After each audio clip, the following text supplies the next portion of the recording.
इसी महीने की 15 जुलाई को थाईलैंड की राजधानी बैंकॉक से एक ऐसी मर्डर मिस्ट्री की कहानी सामने आई है कि उसमें दुनिया की एक साथ कई एजेंसियां जांच में जुट गई, जिसमें अमेरिका की FBI भी शामिल है।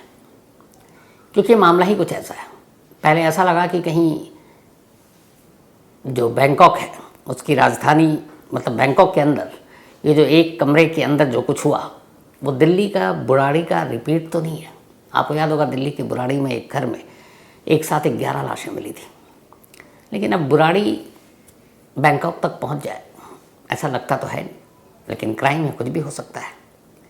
तो पहले पूरी कहानी समझ लीजिए, फिर पहले आप सुलझाइए, हम भी मिलकर सुलझाते हैं। बाकी एजेंसियां तो सुलझा ही नहीं। बात 15 जुलाई की है, मंडे का दिन था और 15 जुलाई को बहुत ही नामी होटल बैंकॉक के ग्रैंड हयात एरेबिन होटल में अलग अलग 5 लोग चेक इन करते हैं। इनमें से जो मेन चेक इन सबसे पहले किया वो थी शेरोलिन चोंग। ये अमेरिकन सिटीज़न थी। ये इस ग्रैंड हयात होटल के रूम नंबर 502 में चेक इन करती हैं। नामी होटल है ये, बहुत ही पुराना, शानदार। उसके बाद थोड़ी देर के बाद उनके एक साथी, वो भी एक अमेरिकन सिटीज़न, वो भी इसी होटल में चेक इन करते हैं, मिस्टर वैन। ये दोनों US सिटीज़न थे। तो मिस्टर वैन और मिस चोंग ये दोनों होटल के अलग अलग रूम में चेक इन करते हैं। मिसेस चोंग जो थी वो रूम नंबर 502 में थी। उनके चेक इन करने के कुछ देर के बाद 3 और लोग इसी होटल में चेक इन करते हैं। इनमें से एक कपल थे, मिस फोंग और मिस्टर फू। इसके अलावा मिस लैन और मिस्टर वैन तो थे ही थे। तो कुल मिलाकर अब तक 5 लोग इस होटल के अंदर चेक इन कर चुके थे 4 कमरों में, क्योंकि एक कपल थे। उसके थोड़ी देर के बाद एक और गेस्ट इन्हीं के पास पहुंचता है। उसका नाम था मिस्टर थान। इनको उस होटल में रुकना नहीं था, लेकिन यह वहाँ आए थे इन 5 से मिलने के लिए। तो कुल 6 लोग एक 5 स्टार होटल के अंदर और 5 उस होटल में रुकने वाले और एक गेस्ट के तौर पर आया। और ये लोग उसी होटल में रहते हैं। 15 जुलाई की बात है, दोपहर के करीब 2 बजे। और जब ये लोग होटल में आते हैं और चेक इन करते हैं, उस वक्त की CCTV की तस्वीरें भी हैं अब जो सामने आई हैं। अब इनमें से कुल मिलाकर जो 6 लोग हुए, 3 मेल हैं और 3 फीमेल हैं, 3 महिला और 3 पुरुष, 2 अमेरिकन सिटीज़न और जो बाकी के 4 थे, ये चारों के चारों वियतनाम के सिटीज़न थे, वियतनाम से आए थे। अब 2 अमेरिकन और 4 वियतनामीज बैंकॉक के एक 5 स्टार होटल में क्यों आए? तो इन 6 के 6 के बीच में एक मीटिंग होनी थी और उसी मीटिंग के लिए लोग होटल में आए थे। होटल में आने के बाद सभी ने अपने अपने कमरे में चेक इन किया, सिवाय मिस्टर थैन के, और उसके बाद सब फ्रेश हुए। अब दोपहर के 2 बज गए। 2 बजे जो मिस चोंग थी, शेरिन चोंग, उन्होंने 5 को ये कह रखा था कि आप लोग हमारे रूम में आए, एक मीटिंग भी करते हैं और साथ में लंच करते हैं। उन्होंने लंच का ऑर्डर दिया। लंच में सूप और फ्राइड राइस और साथ में चाय, टी मंगाई। ऑर्डर उन्होंने कर दिया फ़ोन पे। जब उन्होंने ऑर्डर किया तब वो कमरे में अकेली थी। थोड़ी देर के बाद वेटर वहाँ आता है और वो ये सारी चीज़ें रूम के अंदर रखता है। मिस चोंग से कहता है कि क्या मैं सर्व कर दूँ? तो कहती नहीं कि मैं गेस्ट का खुद ख्याल रखूँगी, मैं खुद ही सर्व कर दूँगी, आप जाइए, थैंक यू वेरी मच। तो वेटर वो सारा खाना और चाय रख कर चला जाता है। थोड़ी देर के बाद 5 गेस्ट मिस चोंग के रूम में आती हैं। वेटर जाने के बाद अब दरवाज़ा बंद था, रूम नंबर 502। इसके बाद अब कमरे के अंदर की कहानी यहीं पे ख़त्म, क्योंकि दरवाज़ा बंद है, अंदर 6 लोग हैं, 3 महिला और 3 पुरुष। आगे क्या होता है किसी को पता नहीं। 15 जुलाई की दोपहर 2 बजे ये लंच सर्व किया गया था और इन लोगों को नेक्स्ट डे, मिस चोंग को ख़ास तौर पर, इन्हें चेकआउट करना था। बाकी गेस्ट को वहाँ रहना था। उन्होंने साइट सीन के लिए गाइड, बाकायदा गाड़ी, ये सब हायर कर रखी थी। मिस चोंग को वापस जाना था, तो नेक्स्ट डे चेकआउट करना था।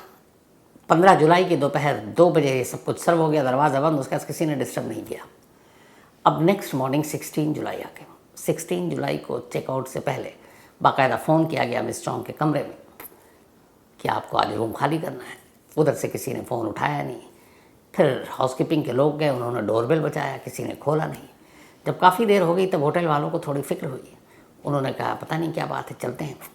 फिर मैनेजर मास्टर की के साथ बाकी स्टाफ के साथ रूम नंबर 502 मिसेस चोंग के कमरे में का दरवाज़ा खोलकर अंदर दाखिल होता है और जैसे ही अंदर दाखिल होता है सभी बदहवास।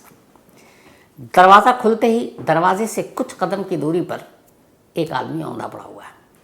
इसके बाद थोड़े आगे जाते हैं तो देखते हैं लिविंग रूम में ड्राइंग रूम था, उसमें स्वीट वर्क था ये, तो वहाँ पे 3 और लोग औंधे मुंह पड़े हुए, एक मेल और 2 फीमेल। इसके बाद ये अंदर जाते हैं तो देखते हैं कि बाथरूम और बेडरूम के करीब 2 और लोग औंधे पड़े हुए। फ़ौरन इन सभी को चेक किया जाता है, किसी की सांसें नहीं चल रही थी। रूम नंबर 502 में अब एक साथ 6 लाशें थीं, 3 महिला की, 3 पुरुष की, 2 अमेरिकन सिटीज़न, 4 वियतनामी सिटीज़न। जब उन सबको पलटा गया और देखा गया तो हर एक की नाखून जो है वो पर्पल कलर की हो चुकी थी, लिप्स भी लगभग डीप पर्पल कलर का था। उन्हें कुछ समझ भी नहीं आया। फ़ौरन पुलिस को खबर की गई, पुलिस मौके पर पहुंचती है। आनन फानन में सभी को अस्पताल ले जाया जाता है, लेकिन डॉक्टर 6 के 6 लोगों को मुर्दा करार देता है। अब इसके बाद मामले की तफ्तीश थाई पुलिस शुरू करती है। चूँकि 6 के 6 विदेशी थे तो थाई एम्बेसी, जो थाई ऑफिशियल है, वो फ़ौरन वियतनाम की एम्बेसी और अमेरिकन एम्बेसी को इसकी सूचना देती है। सूचना मिलने के बाद अब तफ्तीश शुरू होती है। अब पुलिस सारी चीज़ें देखती है तो होटल स्टाफ से पूछताछ से मामले की शुरुआत होती है। तो पता चला कि आखिरी बार दोपहर 2 बजे 15 जुलाई मंडे को इन 6 लोगों को एक साथ देखा गया था जिंदा। इसके बाद किसी नहीं देखा। 2 बजे के बाद आखिरी जो विटनेस था वो वेटर था जो खाना और चाय लेकर आया था। इसके अलावा किसी ने देखा नहीं। अगले दिन दरवाज़ा खोला गया तब ये लाशें थी। अब जब तफ्तीश शुरू हुई तो अंदर देखा गया कि जो डाइनिंग टेबल है रूम के अंदर, उस पर 6 चाय की प्याली है और जो सूप और फ्राइड राइस आया था वो जस का तस पड़ा हुआ। फ्राइड राइस और सूप को किसी ने हाथ भी नहीं लगाया। हाँ, 6 चाय की प्यालियों में थोड़ी थोड़ी चाय बची हुई थी। इससे अंदाज़ा हो गया कि चाय इन लोगों ने पी थी। अब जिस पॉट में चाय लाई गई थी वो भी खुला हुआ था, तो पुलिस ने चाय के पॉट और 6 प्यालियों इनको फ़ौरन अपने कब्जे में लेकर जांच के लिए भेज दिया। पुलिस को कुछ डाउट था। उधर अब पोस्टमार्टम हो रहा है। पोस्टमार्टम की रिपोर्ट आई और पता चला कि इन 6 की 6 की मौत साइनाइड से हुई है, जानलेवा साइनाइड जहर। अब एक कमरे के अंदर 6 लोगों को साइनाइड किसने दिया, कातिल कौन है? इसके अलावा ये साइनाइड इनके पास पहुंचा कहाँ से? और सबसे बड़ा सवाल है कि 6 हैं कौन? आखिर ये जब आए तो इनकी कहानी क्या है, क्यों आए ये बैंकॉक में, कौन सी यहाँ एक कमरे में मीटिंग थी, क्योंकि 2 अमेरिकन हैं, 4 वियतनामी के हैं। अभी इन सारे सवालों के पुलिस जवाब ढूंढ रही थी कि तब तक पोस्टमार्टम रिपोर्ट आएगी और उधर जो कप और पॉट भेजा गया उसकी फॉरेंसिक रिपोर्ट आ गई और पाया गया कि उन तमाम कप्स के ऊपर साइनाइड के लेस लगे हुए थे और उस पॉट के ऊपर भी लेस लगा हुआ था। इसका मतलब है कि जानबूझकर इन 6 लोगों को साइनाइड दिया गया जिससे उनकी मौत हो जाए। लेकिन अब कई सवाल थे। आखिरी वेटर, सीसीटीवी फुटेज में ये लोग आखिरी बार देख रहे हैं।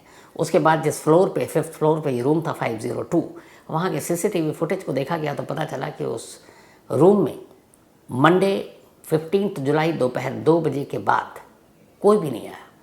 वेटर खाना देकर गया, उसके बाद एक एक कर वो 5 गेस्ट आए जिनकी लाशें अंदर थी और उस रूम में पहले से मिसेस चौंग थी। तो यही 6 लोग थे और इन 6 की लाशें मिली। वेटर के अलावा फिर अगले दिन सुबह तक उस रूम की तरफ कोई नहीं गया क्योंकि उस कॉरिडोर को सीसीटीवी कैमरा पूरी तरह से कैप्चर कर रहा था। तब ये क्लियर हो गया कि अंदर 6 लोग और ये जो कुछ हुआ कमरे के अंदर हुआ। तो पहला सवाल यही था कि क्या इन 6 लोगों ने सामूहिक जान दे दी, क्योंकि बाहर से किसी के आने का तो कोई तुक ही नहीं है, कैमरा भी दिखा रहा है कि कोई आया नहीं। तो पहला तो यही है कि क्या ये दिल्ली वाला बुराड़ी जो है ये बैंकॉक में हो गया। लेकिन फिर सवाल ये था कि कई चीज़ें जब तफ्तीश में सामने आई कि इनमें से कुछ गेस्ट ऐसे थे जिनकी अगली मॉर्निंग साइट सीन पे जाना था, कुछ को पटाया बीच जाना था, कुछ ने गाड़ी बुक कर रखी थी, किसी ने गाइड को हायर कर रखा था। तो जो लोग प्लानिंग करके आए हुए हैं कि उन्हें अगले और 2 दिन बाद तक क्या करना है, तो वो अचानक क्यों अपनी जान देंगे? अब यहाँ से सवाल शुरू हुआ।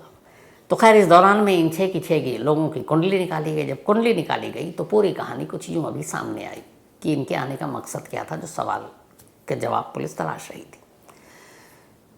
तो जो शर्लिन चौंग थी और इनके साथ मिस्टर वैन, ये दोनों अमेरिकन सिटीज़न, रह रहे थे ये लोग जापान में, और इनका अपना एक बिज़नेस था।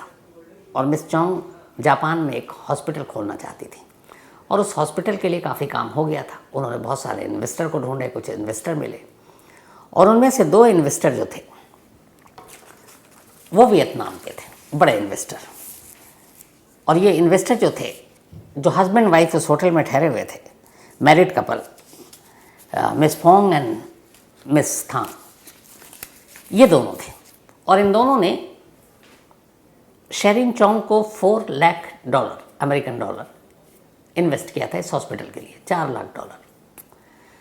इसके अलावा जो और उसमें वियतनाम के लोग ठहरे हुए थे जो उस दिन आए थे, उन्होंने भी इन्वेस्ट कर रखा था। उन्होंने चोंग को इस हॉस्पिटल के लिए पैसे दिए थे। लेकिन पैसे देने के काफ़ी वक्त के बाद भी हॉस्पिटल का काम उतनी तेज़ी से बढ़ नहीं रहा था। बीच में कोरोना आया, बहुत सारी चीज़ें आई, और वो प्रोजेक्ट सक्सेसफुली आगे बढ़ नहीं रहा था। तो ये हुआ कि अब दबाव आना शुरू हो गया कि भाई आपका प्रोजेक्ट तो आगे बढ़ नहीं रहा, हमारे पैसे लौटा दें। मिस चोंग कह रही नहीं, काम कर रहे हैं। तो इस चक्कर में इन दोनों हस्बैंड वाइफ ने एक कोर्ट केस कर दिया और कहा कि हमें पैसे नहीं लौटा रहे। तो जो शेरिंग चोंग है, उन्होंने कहा हमारा ऐसा मकसद और नियत है नहीं, हम आपके पैसे लौटा देंगे। तो मिलते हैं और मीटिंग करते हैं। तो फिर ये हुआ कि इस कोर्ट केस के बाहर चलकर out of the court settlement करते हैं और एक मीटिंग करते हैं, उसमें सारे इन्वेस्टर को